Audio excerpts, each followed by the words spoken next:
Hello, I'm Cassandra Harrison, and this is a little video that I'm making for my crash course in art history, art class for grown-ups. We've been doing a lot of watercolor painting, and some of the students had asked if I could just do a little video on the different painting techniques that we're using. And I know there's lots of videos to watch on watercolor painting techniques, but sometimes it's good to just see all of these things together in one shot. So, again, with my classes, you don't need like super high-end, expensive materials. Because I use watercolor in my own practice, I do have quite a huge set. So this is my messy watercolor painting set. And paintbrushes. So when you're using watercolor paints, you want to make sure you have the nice soft brushes. This is one of my favorites, and then I have lots of smaller ones. And I'm a bit brutal with my paintbrushes. They do go through their paces. And this one here is called Pro Art Proline or something like that. But you know, there's loads of different types that you can use, and you don't need expensive ones. Okay, so the first thing I want to talk you through is a watercolor painting technique called wet on wet.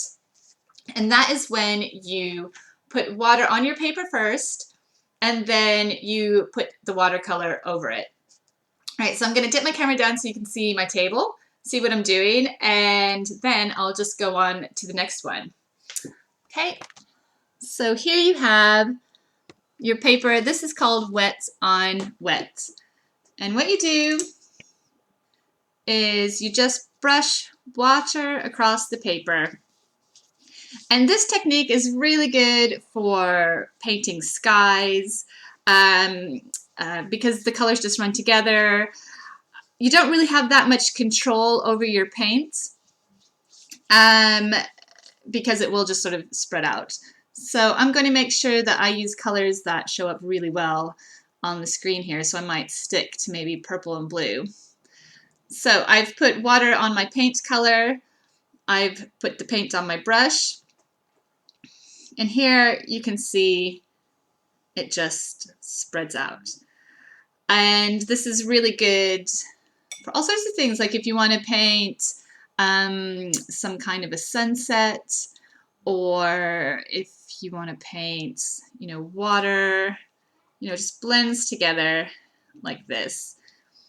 And the thing about watercolor paints, and this took me a long time to figure it out, is you do need quite a lot of patience with it. You need to give it some time. To build up a watercolor picture, you need to allow time for the paint to dry, because a lot of times you're just building layer on top of layer until you maybe get the darkness that you like, or to make it as I don't know, solid of a color as you want. So this one, again, wet the paper down, and then you just put the paint over the top. Okay, so the next method is wet on dry. So I'm going to put this to the side so that can dry. Wet on dry is when you don't put any water on your paper and you just go for it with the colors. So this you have a lot more control over. It's not going to spread around everywhere. Okay. You can paint straight lines. You can do waves. Yeah. And if you use one of these thick paintbrushes, the way that you angle the paintbrush can change your line. And again, if I wanted to make this darker, like a deeper blue, I would wait for it to dry, and then I would just go over it again. Okay, so that is wet on dry. A lot more control with this one. Now, the art project that we did last week, we painted mostly wet on dry because we wanted a little bit of control over our paint. And so here for this one, We painted 3 different swatches of colors. We didn't really think about what we were doing. We were looking at a picture of a beautiful Scottish landscape with the house and the hill in the background. Painted the colors on, let them dry, and then we took a black pen and drew the picture in one continuous line. So in the foreground, which is the front and the closest to the bottom of the paper, we drew the grasses and the path, one continuous line, and we only lifted up the pen when we were done with that color. Then we took our black pen and we drew in the tree and the house, not lifting our pen. Okay, so we're trying to just be okay with, you know, things not looking absolutely perfect and looking at what we're drawing more than looking at our paper. Because sometimes if you're drawing from life, you might find that you're looking at your paper too much and then it's not gone how you wanted it to. Okay, and then we did the same for the hills in the background. So it's very, like, there's, the line is quite wiggly and a little bit more energy to it and a little bit more expressive, so that was quite a lot of fun. Okay, there are a couple other techniques I wanted to show you. And this one is what happens with watercolor paint when you use salt. So again, maybe I'll stick to my bright, warm colors. So I've put a lot of water into the paint here, and I might just try to spread that out like this.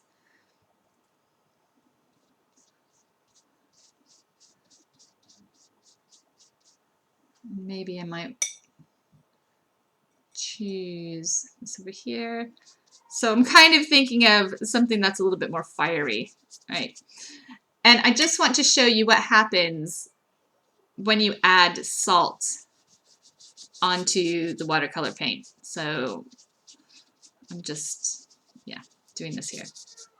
Okay, to add salt, you just put a little bit of salt in your hand because you don't want to dump the whole container on. And this is just table salt. And then you sprinkle it onto the paper. And what happens is that salt absorbs the liquid, and then it kind of starts to create these really interesting patterns. And this is one where you do have to be a bit patient because it won't really be finished doing what it wants to do for about 15 minutes, so 10 to 15 minutes. And then you'll start to see this really cool pattern or this really cool like modeled look that the salt will create. Again, this is really good for painting skies. It makes the sky look overcast and like there's some movement in the sky. Sometimes you can use it for water. So there's all sorts of things that you can use this for. Now I'll show you this in a couple minutes because it needs to be busy doing its thing. So while it is working away, I'm going to show you something called wax resist. So with wax resist, you can take you can use crayons. Light crayons are really good for this. A white crayon is amazing. And what wax resist does is it pushes the watercolor away from the line that you make. So I'm using a white oil pastel. And this is one of my favorite methods, this one here. And so all I'm going to do, just to show you how this works, I'm just going to draw some lines. All right, so you can't really see the lines at the moment.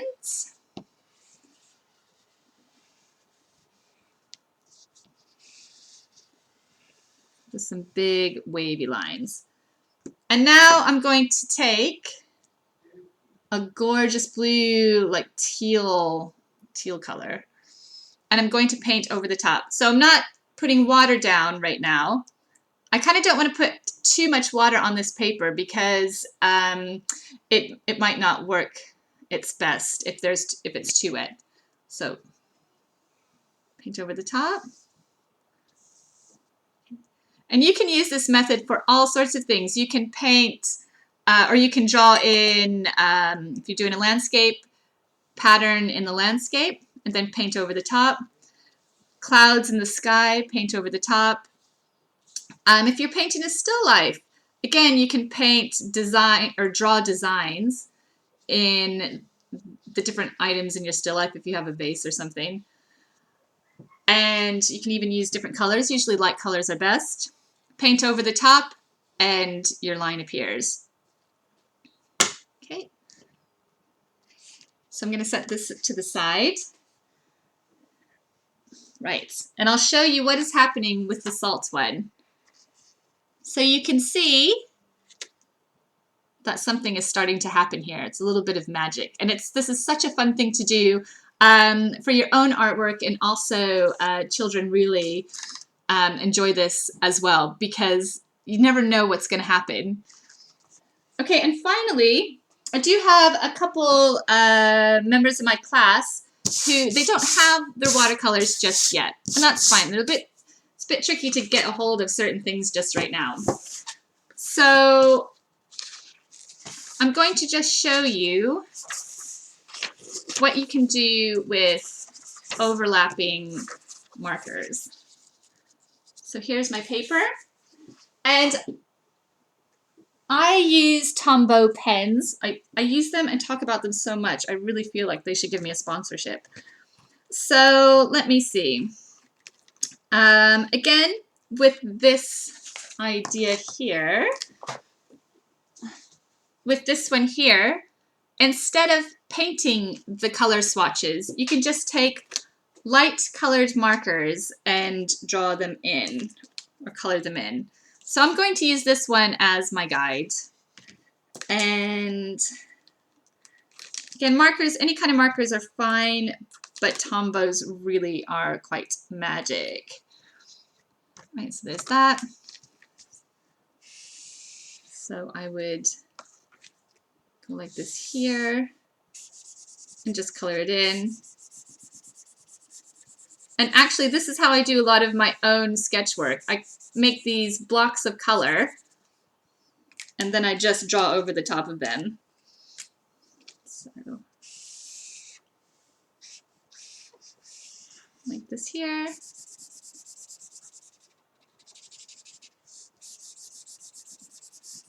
You can kind of see my table design, so I might slip a piece of paper under here as not, because I don't want to confuse people with what they're seeing. Just do that right here.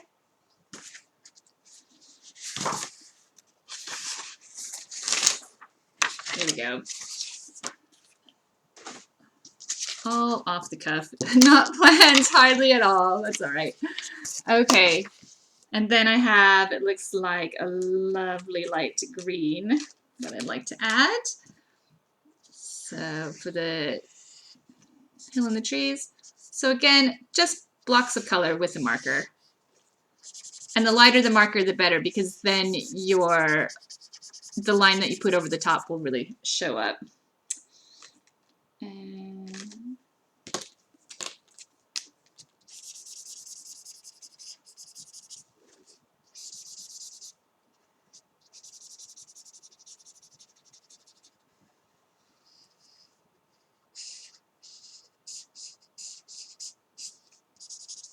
okay, and I'm going to have to try to remember this photograph that we looked at.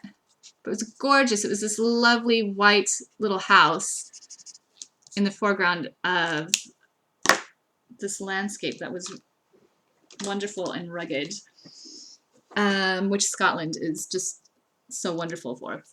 Okay, so all I did here, just the plain color, colored it in. And then you take your black marker, and this is the lesson that we did last weekend.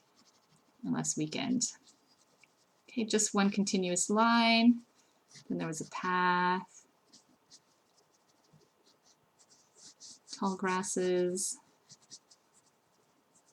and then at some point there were some trees over here in the background.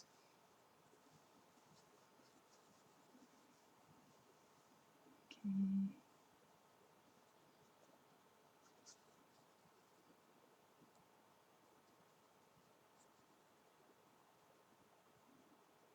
There we go. my line ends, and then over here, start on this side. So trees are getting a little bit further away, they get smaller. Okay, and then we had a couple little cottages. Let's see if I can remember how they went, like this. You could even put in the details like that if you wanted. Drop down, add a door, add a window, add a window. And I think there was a little cottage right next to it, so we'll give it a friend. Door, some tall grasses, and the cottage, there we go. Then I remember there's some detail lines in the background. Scoot those around like that. So it's quite good if you can to not lift up your pen for that entire line. And then finally we had some gorgeous hills in the background. Let's see. So I'll just build those up like this. Okay, little valleys, a bit craggy,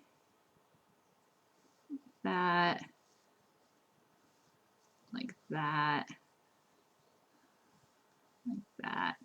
Then you can always zigzag back in there for a few more details, and then end your line. All right. So yeah, those are the techniques that we learned last Saturday, and I hope that seeing them on a bigger screen has helped. And if you have any questions, you can always get in touch. But yeah, so there you go, mini watercolor lesson. Thank you.